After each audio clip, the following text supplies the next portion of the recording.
เนี่ยพี่นามีผลงานแน่นอนพี่น้องพอก็มาให้3 ก๊กพี่น้องพ่นทุกคน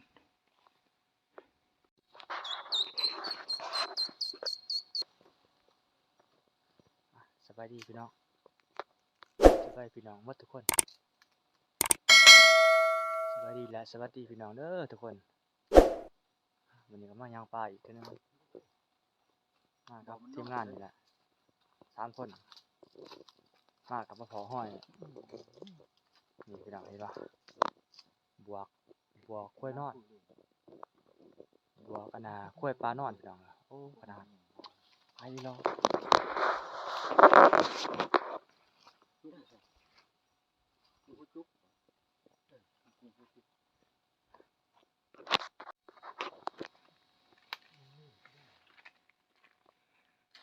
ฮะ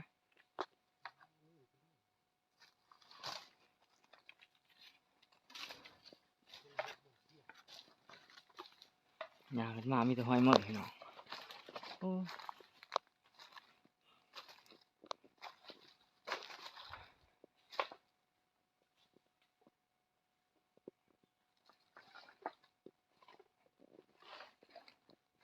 จะขึ้นไปทางล่างแก้ว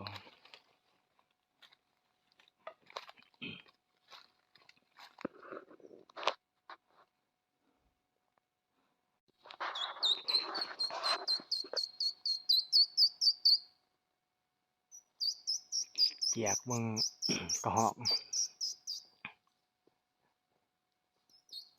ทั้งผู้ล่างผู้บ่มีกระหอก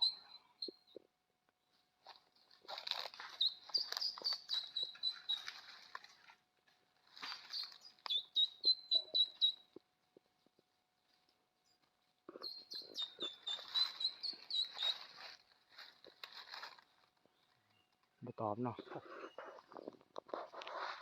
เทิงเนาะ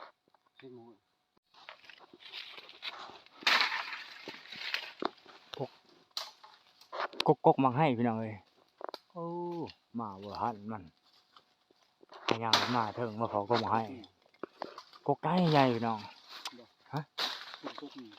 ใบมันกำลังหล่นแม่นบ่ใบมันหล่นกันเจอยังขึ้นไปเบิ่งก๊กตัวนี้ก่อนนี่มันตัวนั้นมันเป็นหนาอันนี้ว่าข่อยมันหล่นหมดหรือมันหล่นที่นี่ก็เป็นว่าก็มาให้ใหญ่พี่น้องโอ้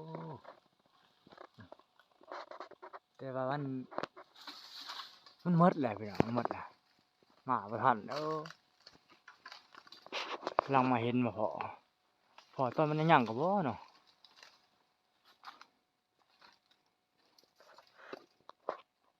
กุ๊กคมใหญ่นะ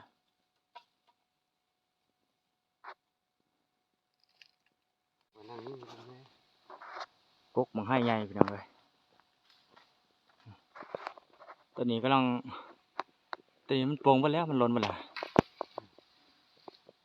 แล้วมาเบิ่งนี่วันนี้เห็นอีกกุ๊กหนึ่งวันนี้จะน่าย่างไปนี่เด้ครับตัวนี้ใบกำลังพวมหล่นกำลังพวมสิเป็นพี่น้องเลยไปเขียวมัน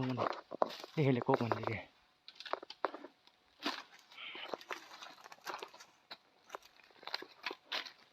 โอ้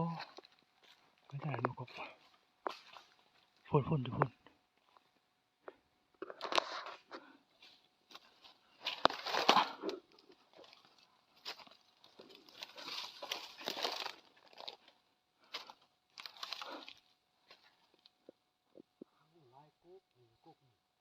ฮะใช่กบบ่โอ้ช่องทุกตัวจันเห็นต่างๆได้ฮะ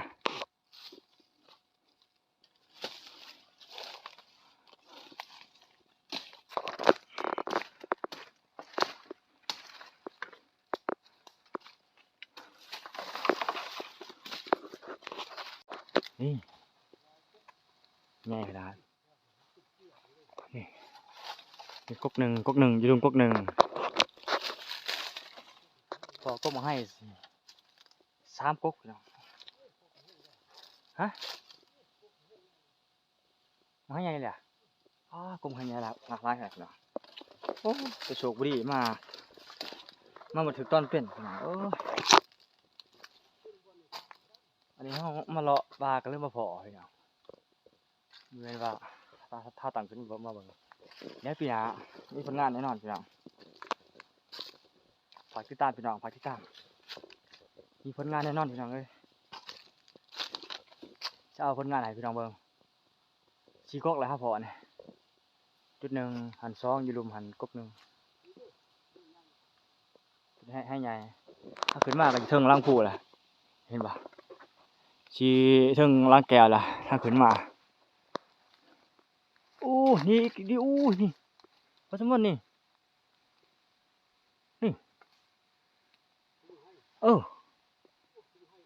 ให้ลายเว้ย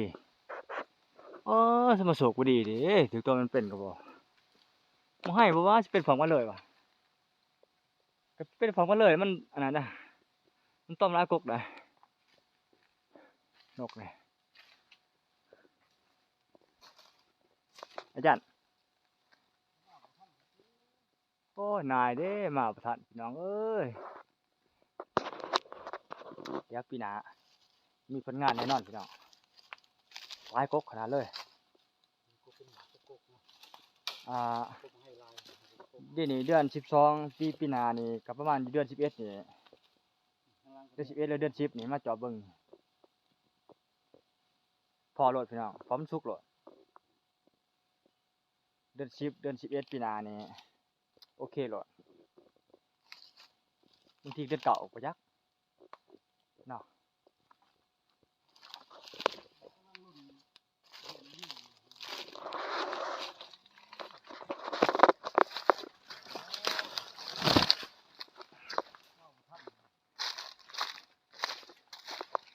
ใช่โดนเหียนหนึ่งให้ไงมันเขียนเบิดล่ะโอ้ยพอตอนเป็นกระหอกคันว่าข้าขึ้นมาคือมันยังนี่ถ้าตอนนี้ยินเสียงนกเนาะมันหมดแล้ว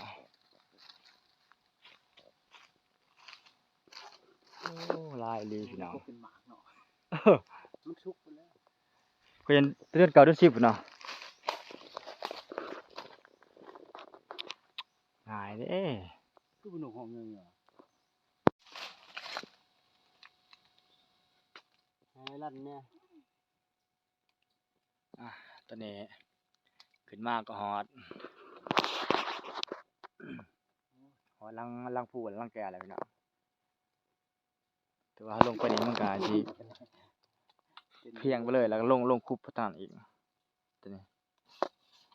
แต่ขึ้นมาทางนี้ขึ้นมาไว้ต่อมุนที่มาก็มาระยะทางขึ้นมาเนี่ยก็รับ2-3 ลักจังเนาะกลัวไปจักขึ้นมาแต่หนาๆพุ่น ตะลำน้ำระยะทางขึ้นมาก็พอกกมาให้ทีกกเลียนเลย